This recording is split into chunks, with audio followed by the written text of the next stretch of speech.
अस्सलाम वालेकुम, मैं हूं एहसन रजा मीर। आपको मालूम है इसराइल ने कतर पर हमला किया 2 दिन पहले।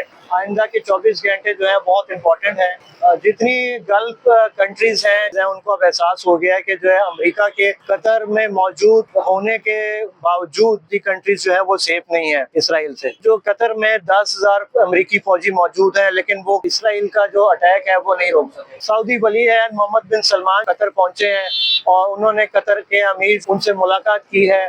जीसीसी की मीटिंग जो है कल इतवार को होने जा रही है। मुस्लिम ममालिक उनकी लीडरशिप मौजूद होगी, पाकिस्तान और तुर्की में शामिल होंगे, जिसमें डिसाइड होगा किस तरह जो है इसराइल को जवाब दे सकते हैं। इस सारे मामलात में पाकिस्तान जो है उस वक्त लीड कर रहा है। इस मीटिंग के बाद जो कल होने जा रही है उसमें हो सकता है पाकिस्तान को जो है वो ऑर्डर्स मिले, दिफाई मुआहदे हों।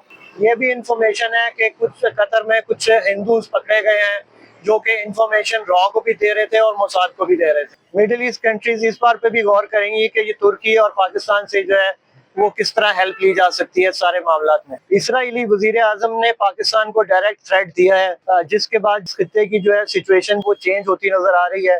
मामला जो है वो खराबी की तरफ जाते नजर आ रहे हैं।